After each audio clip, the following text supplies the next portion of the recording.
Hello students. तो इससे पहले लेक्चर में हमने पढ़ा कुछ बेसिक क्वांटिटीज़, कुछ basic units, derived units, scalar and vectors के बारे में। तो वो एक बेस था जो फिजिक्स को पढ़ने से पहले हमें पता होना चाहिए। अब हम आपका पहला चैप्टर जो है मोशन, उसको प्रॉपरली शुरू कर रहे हैं। तो सबसे पहले हमें पता होना चाहिए मोशन क्या है, व्हाट इज मोशन। तो मोशन के लिए पहले मैं आपको इसकी डेफिनेशन बताता हूँ, उसके बाद से एक्सप्लेन करूंगा। तो इसकी डेफिनेशन बहुत सिंपल है। An object is said to be in motion if it is changing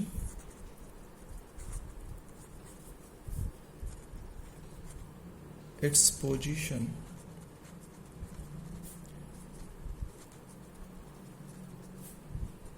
continuously with respect to some stationary object. ये इसकी डेफिनेशन है। अब इस डेफिनेशन को मैं एक्सप्लेन करता हूं। डेफिनेशन क्या है? किसी भी चीज को मोशन में कब बोलेंगे कि हाँ भाई ये चीज मोशन कर रही है, कोई भी ऑब्जेक्ट मोशन कर रहा है, जब ये अपनी पोजीशन को चेंज कर रहा हो with respect to some stationary object, किसी ऐसे ऑब्जेक्ट के रेस्पेक्ट में जो कि स्टेशनरी है। ठीक है, स्टेशनरी माने रुका हुआ, रुका हुआ माने, इसका एग्जांपल मैं ले लेता हूं स्टेशनरी ऑब्जेक्ट का। इसका एग्जांपल है ग्राउंड या प्लांट्स या ट्रीज बोल सकते हैं हम। ठीक है, ये इनके एग्जांपल है स्टेशनरी ऑब्जेक्ट के। आप बोल सकते हो कि नहीं सर, अर्थ भी मूव कर रही है, अर्थ मूव कर रही है तो ग्राउंड भी मूव कर रहा है। तो अभी हम जो ये मोशन की डेफिनेशन दे रहे हैं, ये केवल और केवल हम यहाँ पे उन मोशंस को पढ़ने वाले हैं जो अर्थ के ऊपर हो रहे हैं। ठीक है, तो हमारे लिए अर्थ जो है वो रुकी हुई है, अर्थ मूव नहीं कर रही है फिलहाल। तो हम केवल अर्थ के ऊपर मोशन देखने वाले हैं, इसलिए ग्राउंड और प्लांट को हमने स्टेशनरी ऑब्जेक्ट मान लिया। क्लियर? अब इनके रेस्पेक्ट में जो भी ऑब्जेक्ट मूव करेगा उसको हम बोलेंगे वो मोशन में है। इनके रेस्पेक्ट में अगर कोई ऑब्जेक्ट मूव नहीं कर रहा है तो हम बोलेंगे कि वो मोशन में नहीं है। अब इसका एक एग्जांपल मैं देता हूं। सपोज करो आपके पास यहां पे एक कार है। ठीक है, ये कार इस तरफ मूव कर रही है विद स्पीड v। इसके अंदर एक इंसान बैठा हुआ है। ठीक है, यहां पे दो बैठे हुए हैं, दो ह्यूमन बैठे हैं। यहां पे दो मैन बैठे हैं, M1 और M2, ये दो बैठे हैं। तो जब ये कार आगे मूव कर रही है तो अगर मैं M2 के रेस्पेक्ट में M1 को देखूं तो क्या ये आपस में मूव कर रहे हैं? ये जो है ये M2 है, थोड़ा मैं बड़ा लिख देता हूं, और ये जो है ये M1 है। M1 माने मैन 1 मैन 2। तो M1 M2 के रेस्पेक्ट में मूव नहीं कर रहा है। M2 को यही लग रहा है कि M1 रुका हुआ है। ठीक है, क्योंकि इनके बीच की पोजीशन जो है ये फिक्स है। लेकिन क्या M1 रुका हुआ है? तो इस बात का हमें एग्जैक्ट पता तब लगेगा जब हम किसी स्टेशनरी ऑब्जेक्ट के रेस्पेक्ट में देखेंगे। स्टेशनरी ऑब्जेक्ट क्या होगा? ग्राउंड हो सकता है या यहां पे कोई ट्री हो सकता है। तो इस ट्री के रेस्पेक्ट में अगर हम देखेंगे तो ये M1 अभी यहां पे, थोड़ी देर बाद ये M1 यहां आ जाएगा चल के, क्योंकि ये कार आगे चल रही है। यानी कि M1 मोशन में है, रेस्ट में नहीं है। M2 को ये रेस्ट में लग रहा था क्योंकि इनके बीच की पोजीशन कभी चेंज नहीं होगी, दोनों कार के अंदर बैठे हैं। लेकिन एक्चुअल में M1 मोशन कर रहा है। क्लियर? ऐसे ही कभी कभी ऐसी भी चीजें हो सकती हैं जो मोशन करती हुई दिख रही हूं पर एक्चुअल में वो मोशन ना कर रही हूं। सही है। कैसे? जैसे सपोज करो ये कार है, ये कार इधर आगे जा रही है, ठीक है, लग तो ट्रक रहा है वैसे, तो सपोज करो ट्रक है, ये ट्रक आगे जा रहा है, तो ट्रक में जो इंसान बैठा हुआ है यहाँ पे, उसको क्या लग रहा होगा? उसको ये लग रहा होगा कि ये जो ट्री है ये पीछे जा रहा है, ठीक है। लेकिन क्या ट्री एक्चुअल में पीछे जा रहा है? तो हमें एक दूसरे स्टेशनरी ऑब्जेक्ट के रेस्पेक्ट में देखना पड़ेगा, जो कि एक और ट्री है। तो क्या इन दोनों ट्री के बीच की पोजीशन चेंज हो रही है कॉन्टिन्यूसली? नहीं हो रही है, यानी कि ये जो ट्री है ये रेस्ट पर है। और ट्री को हमने वैसे भी स्टेशनरी ऑब्जेक्ट माना हुआ है, लेकिन फिर भी मैंने आपको ऐसे बता दी। क्लियर? तो इस इंसान को क्या लग रहा था, इस मैन को क्या लग रहा है, that tree is moving in backward direction, but tree is not moving in backward direction because tree is at rest, tree is not moving. Clear? तो ऐसा भी हो सकता है कि कभी कभी आपको जो चीजें रेस्ट पे दिख रही हो, जैसे M2 को M1 रेस्ट पे दिख रहा था, लेकिन M1 एक्चुअल में मोशन कर रहा था, ठीक है। ऐसे यहाँ पे इस मैन को ये ट्री मोशन में लग रहा है, पर एक्चुअल में ये रेस्ट में। तो हमें मोशन जब भी देखना है तो वो किसी स्टेशनरी ऑब्जेक्ट के रेस्पेक्ट में देखना है। ये बात आ गई समझ में? ठीक है, तो हम आगे चलते हैं। अब जो मोशन पढ़ रहे हैं, तो ऑब्वियसली मोशन का मतलब क्या है? कोई भी चीज मूव कर रही है, पॉइंट ए से पॉइंट बी पे जा रही है। क्लियर? तो जब कोई चीज पॉइंट ए से पॉइंट बी पर जा रही है, तो फिर हमें इसमें बहुत सारी टर्मिनोलॉजीज हैं जो आ जाती हैं किसी भी मोशन को स्टडी करने के लिए। क्या क्या टर्मिनोलॉजी है, तो वो मैं आपको बताता हूं। सबसे छोटी सी टर्मिनोलॉजी है किसी भी मोशन के साथ जो आती है, दैट इज डिस्टेंस। ठीक है, डिस्टेंस का मतलब क्या है? टोटल पाथ लेंथ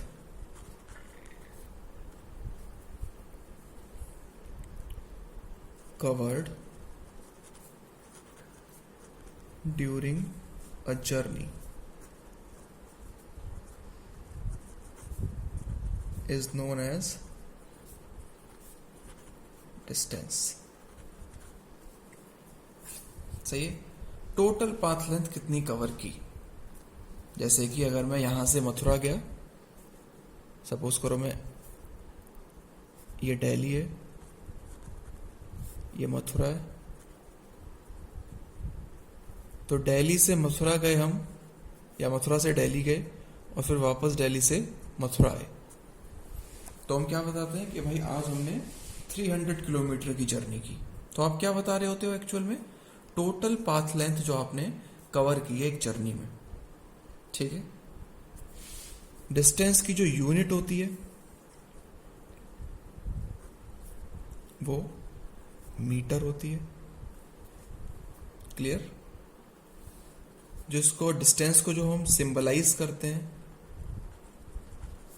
वो हम डी से भी करते हैं और एस से भी करते हैं। क्लियर? इन दोनों से आपको देखने को मिल सकता है डिस्टेंस।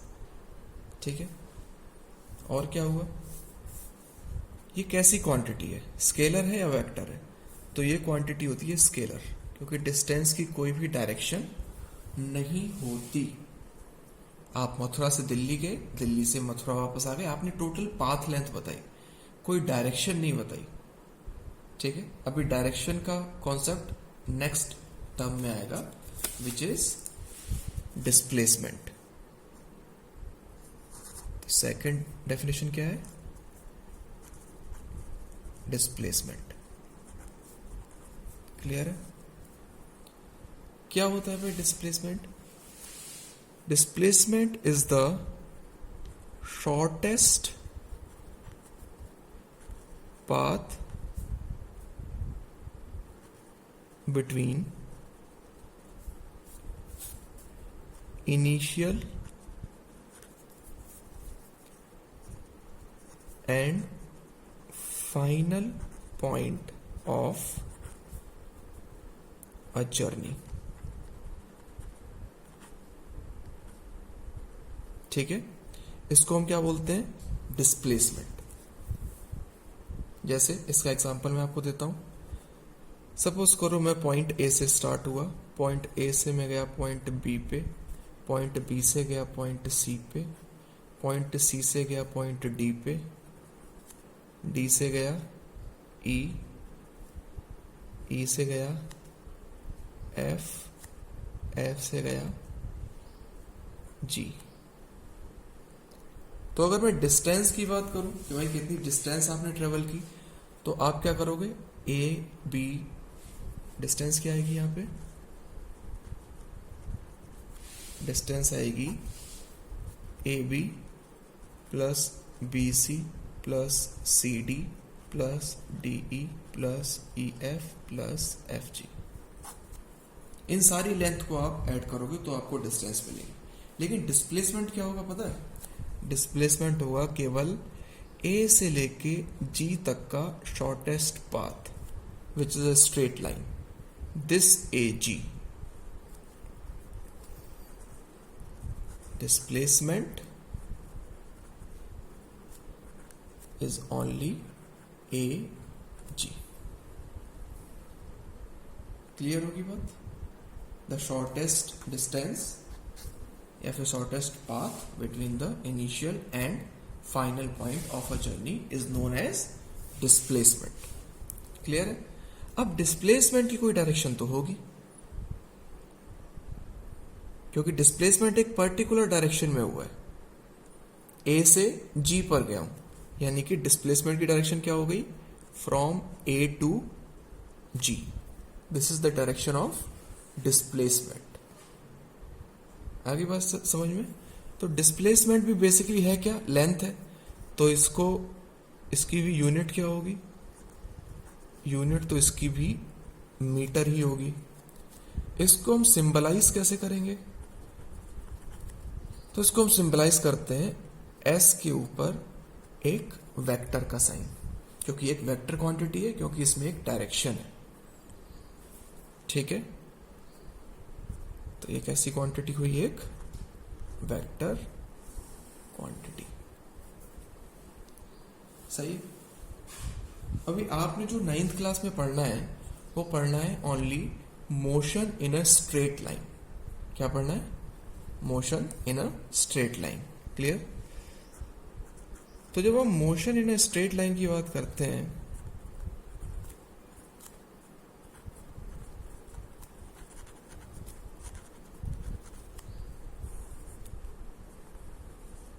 और इसमें डिस्टेंस और डिस्प्लेसमेंट की बात करें, तो motion in a straight line का मतलब क्या है कि अगर मैं पॉइंट ए से स्टार्ट हुआ तो मैं या तो इधर जा सकता हूं या फिर वापस लौट के मैं इसी लाइन पे आ सकता हूं। ठीक है, और इधर भी आ सकता हूं, इस डायरेक्शन में भी। तो मैं किसी भी डायरेक्शन में ट्रेवल कर सकता हूं, लेकिन शर्त क्या है, that you have to move only on a straight line. Clear. तो जब हम स्ट्रेट लाइन की बात कर रहे हैं तो हम डिस्टेंस और डिस्प्लेसमेंट में अगर एक रिलेशन बताने की कोशिश करें, डिस्प्लेसमेंट और डिस्टेंस, इनमें एक रिलेशन हो सकता है। कैसे, अगर पॉइंट ए से पॉइंट बी पर मैं गया स्ट्रेट लाइन में, तो इसका डिस्प्लेसमेंट क्या हुआ, ए से बी इसका डिस्प्लेसमेंट हुआ, और डिस्टेंस कितनी इसने ट्रेवल की, डिस्टेंस भी ए बी के बराबर ट्रेवल की। यानी कि displacement is equal to distance when object travel in a straight line without returning. Return नहीं होना चाहिए। जैसे अगर मैं पॉइंट ए से बी पे गया और बी से मैं वापस आने लग गया, और बी से वापस आके मैं सपोज करो सी पर आ गया। क्लियर। तो ए से बी जाऊंगा जब मैं, और बी से सी आऊंगा, तो इस पूरी जर्नी के लिए जो मेरा डिस्प्लेसमेंट हो जाएगा वो केवल ए सी रह जाएगा। ये बन जाएगा मेरा डिस्प्लेसमेंट, एस वेक्टर। लेकिन डिस्टेंस क्या होगी, एस क्या होगी, s will be equal to A B plus B C. तो इस केस में distance will be greater than displacement. तो मैं एक रिलेशन लिख सकता हूं that displacement is always less than, this is the sign of less than और इक्वल टू डिस्टेंस, यानी कि डिस्प्लेसमेंट हमेशा डिस्टेंस से या तो कम होगा या फिर उसके बराबर होगा। कभी भी डिस्प्लेसमेंट डिस्टेंस से ज्यादा नहीं हो सकता। Clear? This is the relation between distance and displacement. और टर्म्स हम सीखते हैं आगे, क्या है और टर्म्स?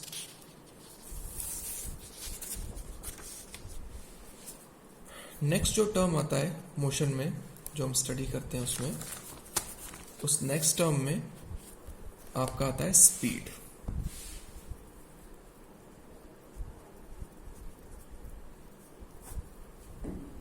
क्लियर? तो स्पीड क्या है? Speed is rate of change of distance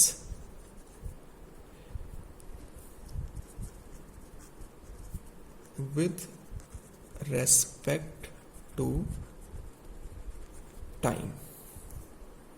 अब ये रेट क्या है? तो जब भी रेट आए ना, तो उसको आप समझ लो कि उसको हमें डिवाइड करना है। रेट किसका ले रहे हैं हम? डिस्टेंस का, विद रेस्पेक्ट टू टाइम। तो इसको जब हम लिखेंगे तो कैसे लिखेंगे?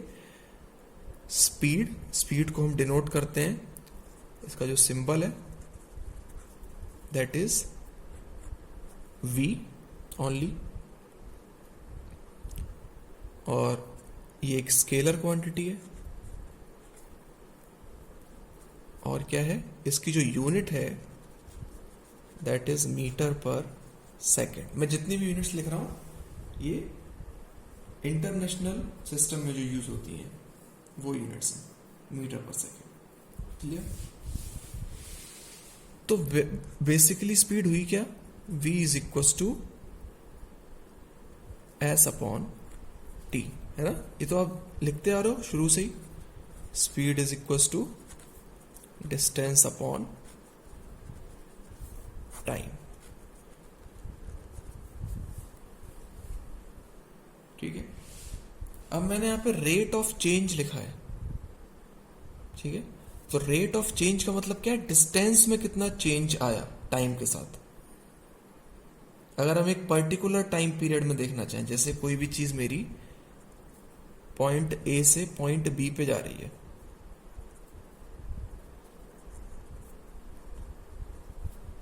अब मैं देखना चाहता हूं कि केवल इस बीच में, यहां से लेके यहां तक इसकी स्पीड क्या थी। तो मैं क्या करूंगा? Rate of change of displacement, distance with respect to time. तो मैं देखूंगा कि यहां से यहां तक टाइम में कितना चेंज आया और डिस्टेंस में कितना चेंज आया। क्लियर? तो अगर मैं v लिखूंगा दैट विल बी, सपोज करो this is s2, this is s1, this is t2, this is t1। ठीक है? तो मैं क्या लिखूंगा? That v is equal to s2 minus s1 upon t2 minus t1। Change in distance upon change in time. s2 क्या है? s2 है ये, दिस इज 0, 0 से लेके इस पॉइंट तक की जो डिस्टेंस है वो s2 है। 0 से लेके इस पॉइंट तक की जो डिस्टेंस है वो s1 है। तो अगर मुझे चेंज निकालना है डिस्टेंस का, तो मुझे क्या करना पड़ेगा? s2 में से s1 को माइनस करना पड़ेगा। सेम टाइम भी जो है, यहां से यहां तक पहुंचने का टाइम t1 है, यहां से यहां तक पहुंचने का टाइम t2 है। तो दोनों को हमने माइनस कर दिया तो हमें बीच का टाइम मिल जाएगा। जो हम ये चेंज है ना, इस चेंज को हम दिखाते हैं, एक साइन होता है डेल्टा, इसको हम बोलते हैं डेल्टा।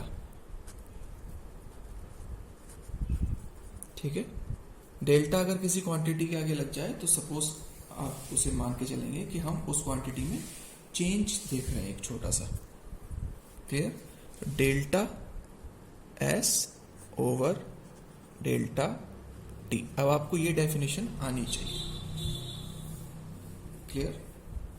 ये डेफिनेशन आपको पता होनी चाहिए, ये सिंबल आपको पता होना चाहिए, क्योंकि अब आप 9th क्लास में आ गए। क्लियर है? This is speed. सिमिलरली अगर मैं डिफाइन करूं velocity,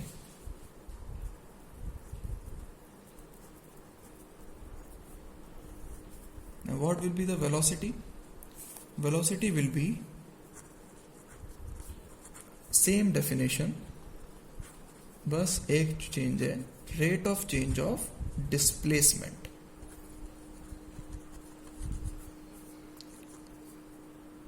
with respect to time. ठीक है, इसका सिंबल क्या हो जाएगा? v ऊपर एरो, क्योंकि ये एक वेक्टर क्वांटिटी है, और यूनिट इसकी भी मीटर पर सेकंड में ही आएगी। वेलोसिटी को अगर मैं लिखना चाहूंगा, it will be simply delta S over delta T, यानी कि change in displacement upon change in time. तो अगर मैं इसमें देखूं तो डिस्प्लेसमेंट में क्या चेंज हुआ होगा? S1 से S2 तक, यहां से और स्ट्रेट लाइन यहां तक, ये जो स्ट्रेट लाइन है that is the change in displacement. Clear? So it can also be written as S2 vector minus S1 vector divided by T2 minus T1। तो अगर ये कोई पाथ है, इस पाथ पे कोई ट्रेवल कर रहा है, सपोज करो एक पॉइंट मैंने यहां लिया S1, एक पॉइंट मैंने यहां लिया, तो इनके वेक्टर कैसे दिखाऊंगा मैं? ये S2 वेक्टर, S1 वेक्टर, तो ये आपका ओरिजिन था जहां से आप स्टार्ट हुए थे, तो S2 vector will be this vector, S1 vector will be this vector, यानी कि हम डिस्प्लेसमेंट देख रहे हैं कि इन दोनों पॉइंट्स का डिस्प्लेसमेंट क्या है। क्लियर? और फिर हमें क्या लेना है? इन दोनों डिस्प्लेसमेंट्स का डिफरेंस लेना है। तो डिफरेंस कहां से आएगा? इस वेक्टर से आएगा कि S1 से S2 जाने में केवल कितना डिस्प्लेसमेंट आया। तो this is the delta S vector. तो हमें इसमें से इसको माइनस करना पड़ेगा, तो हमें ये डेल्टा एस वेक्टर मिल जाएगा। क्लियर है? तो अभी आपको इसमें तो जाना ही नहीं है कर्व्ड में, ये तो मैंने समझाने के लिए बता दिया आपको। अभी तो सारी चीजें आपको स्ट्रेट लाइन में करनी है। ठीक है, तो इजीली हो जाएगी। अभी फिलहाल आप डेफिनेशन समझिए, ये बात आगे समझ में। तो वेलोसिटी क्या होगी? Rate of change of displacement, distance नहीं, डिस्प्लेसमेंट। तो ऐसा हो सकता है कि यहां पे ये डिस्टेंस ज्यादा रही हो और टाइम तो सेम ही लगेगा इस पॉइंट से इस पॉइंट पे पहुंचने में, लेकिन डिस्टेंस जब मैं देखूंगा तो डिस्टेंस ज्यादा है और डिस्प्लेसमेंट कम है। क्लियर? तो डिस्टेंस ज्यादा होने की वजह से इसमें जो आपकी स्पीड है, स्पीड क्या है? Distance upon time. डिस्टेंस ज्यादा यानी कि न्यूमरेटर ज्यादा है, डिनोमिनेटर तो सेम है दोनों के लिए, टाइम तो सेम लग रहा है, इसलिए स्पीड जो है वो ज्यादा आएगी, लेकिन वेलोसिटी की वैल्यू कम आएगी। क्लियर? ये हो गया आपका क्या? Speed and velocity. नेक्स्ट जो आपकी क्वांटिटी है दैट इज एक्सेलरेशन।